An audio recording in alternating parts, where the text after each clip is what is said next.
I'm pumped and excited to help you guys out because I know you want to find a way to help you make a better decision on what treatments to use and when. Look at this.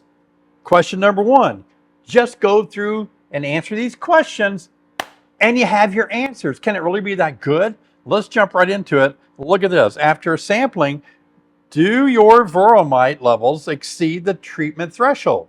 And in this case, let's say you do, and you say, okay, I've got more than 5 or 6. So yes, you just click on the little blue, yes.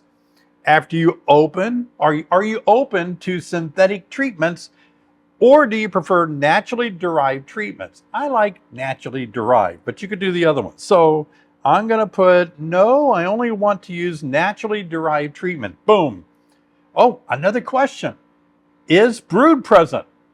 I'm gonna say yeah. All right, so I'm going to take you all the way from the beginning to help you guys set this up so that you can work through your decisions and get the answer on what you're supposed to do about mite treatments. Hey everybody, David Burns, pumped and excited to be with you today. Thanks for joining me. I'm pumped and excited to take you all the way back so that you can figure out how to use this website so that you don't have to wonder about what treatments to use, when, all the conditions and all that. You can just answer these questions very easily and get the answer. So you just go to Google and you type in Honeybee Health Coalition. They're the organization that has this website up there that helps us so much.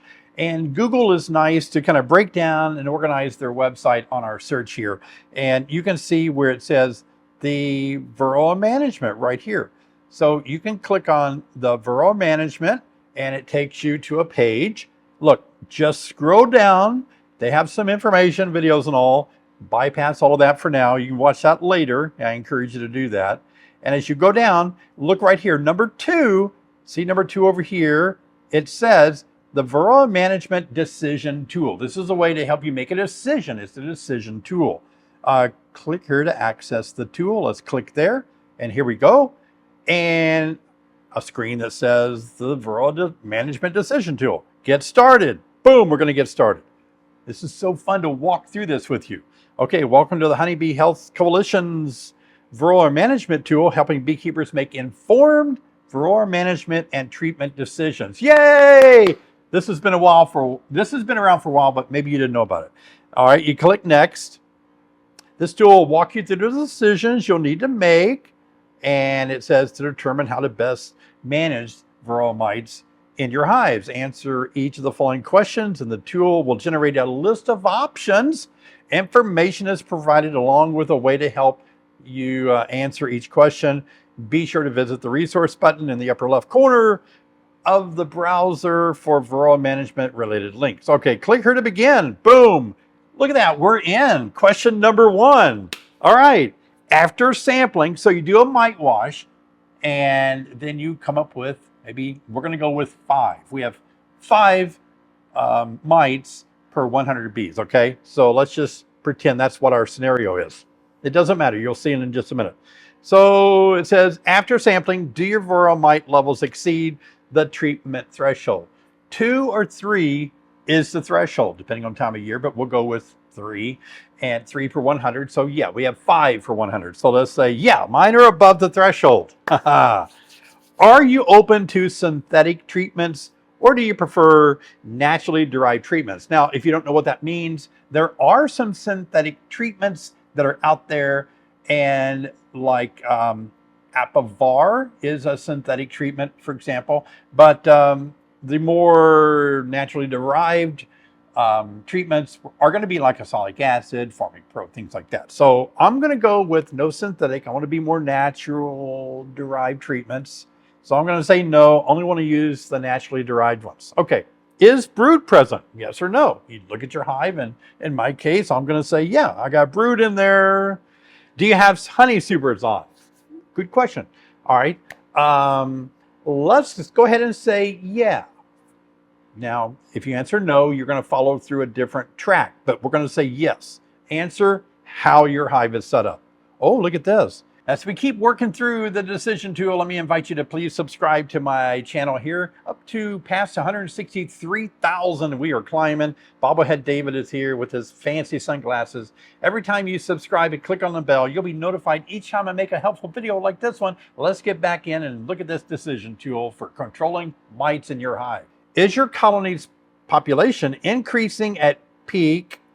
Oh, increasing at peak, decreasing, or dormant. So let's pretend that this is happening to us in the spring. Let's say we have our honey supers on. Oh, I don't know. Let's pretend it's the month of May and our honey population is increasing. So these little bubbles light up. So we're going to say right now that our population is increasing. Here are your options. Click on each treatment to learn more. So I can use Mite Quick Strips or Formic Pro. I wonder why I couldn't use oxalic acid. I guess because I have brood present. So for fun, can we go back? Oh yeah, I can go back. So I'm going to change this just to see how it might work. Okay, here we go. So I'm not open to synthetic treatments. I know I should have stuck with that, but I'm just wanting to test this out. No brood is present. Let's just pretend no brood is present. See if I can get Oxalic to show up. Do you have honey supers on? Yeah. And I'm increasing at peak population. Still can't use oxalic acid. Interesting. Here are your options. Click on each treatment to learn more. Okay, well. So we're going to go acid naturally derived. Here are your options. Click on each treatment to learn more. So let's go with Formic Pro. Formic Pro. Oh, I see. Here we go. We sort of have their label here. We can work through the label and we can watch a video on how to do it. And it was that simple. That is our option. But I want to discover what it's going to take for us to actually find out what it's going to be to have a oxalic acid treatment. Let me cancel out. Okay, let's start over then. Access the tool. We'll go through these little get started things. Okay, next page here. It's going to walk me through, get started. Here we go. After sampling, do your varroa levels exceed the treatment threshold? And never ask me by how many did it. Okay, so let's say, yeah, they're above the threshold. I know they don't consider oxalic acid as a synthetic treatment. It's naturally derived. Should we test that out? For the fun of it, let's say yes, I'm open to synthetic and naturally derived treatments. Okay, let's do both. Is brood present? Yep. I want to go with brood present. Oxalic acid works better without brood. So let's say no brood. Do you have your supers on? You can use oxalic now with supers on, but maybe at the time they made this website, if it's not updated, we might have to say no, there's no supers. But let's go yeah, because we did make one change. And let's say we're increasing a population. Okay, no oxalic acid available there. Let's go back, change some answers again. Let me back one more time. Do you have supers on? Let's say no. And we're increasing.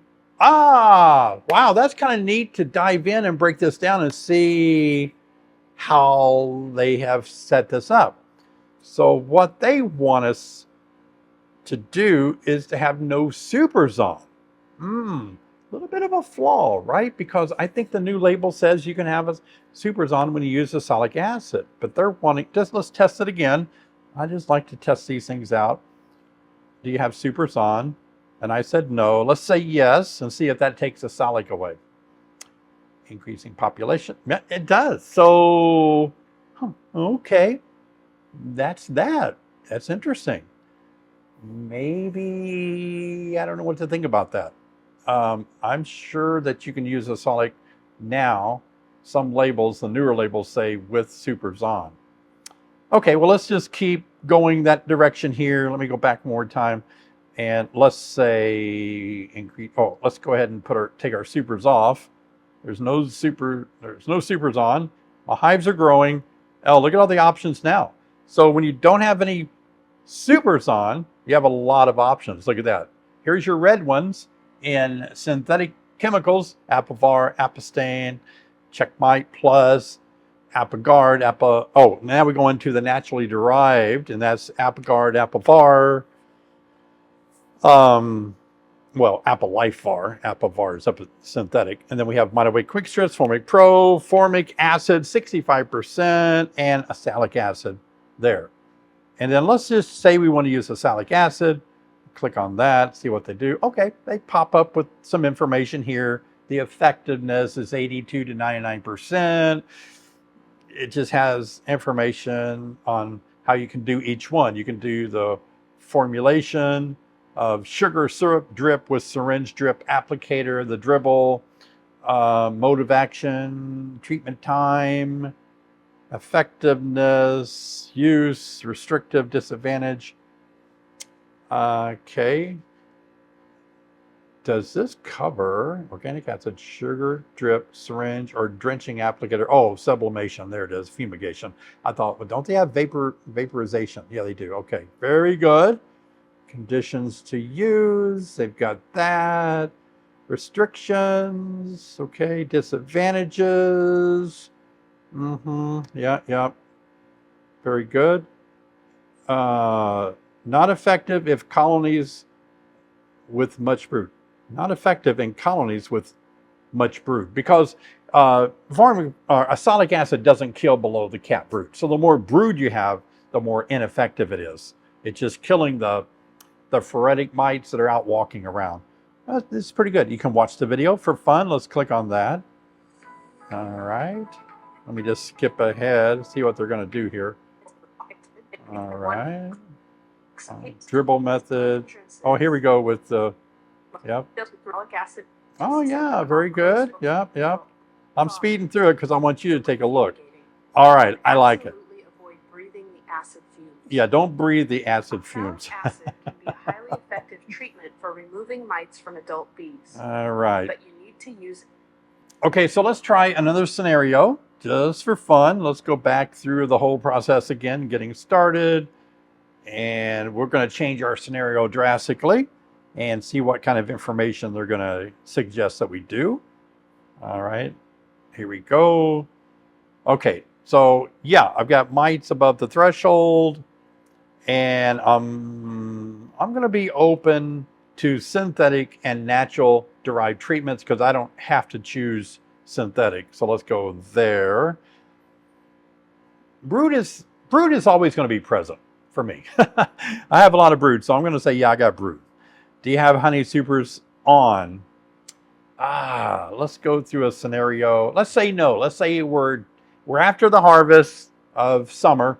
So let's say we're kind of late summer, early fall. So no supers are on. And now we're going to go through, let's say decreasing population.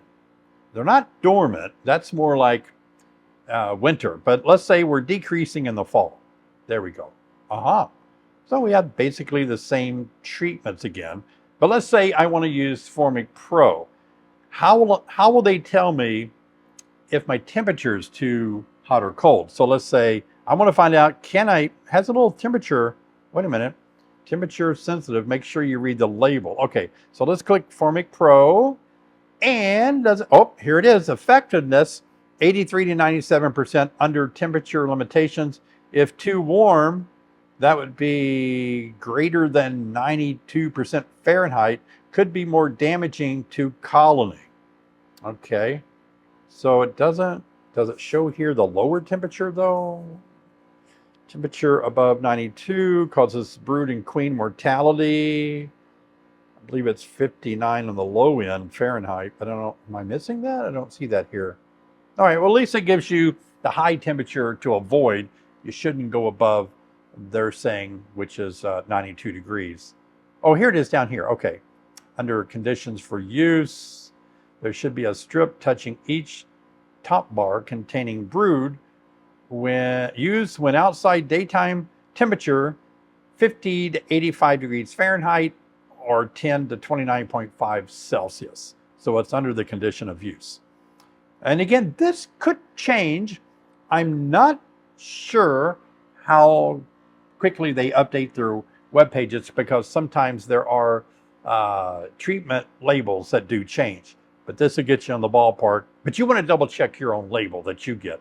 No matter what this says here, the label is the law.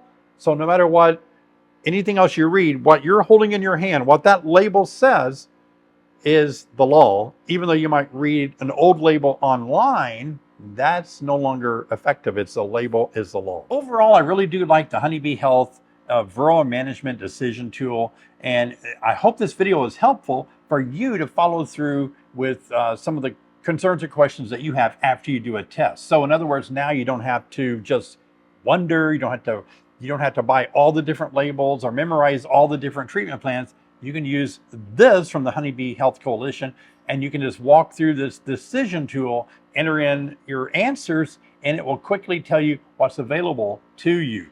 Now, it will help you. You still have to go through and decide, are my temperatures going to be in the right area for me to actually use Formic Pro? Is it going to be too hot for me? You're still going to have to use that kind of decision making, but hey, you're a sharp beekeeper. I know you can do it. Now, beekeeping is changing in 2025, and if you don't know what's going to be changing, I want you to watch my video where I'll walk you through it. I've even got a little checklist that'll help you out. Check out this video right here. Changes that we're probably going to see in 2025. Be ready for it. See you over there.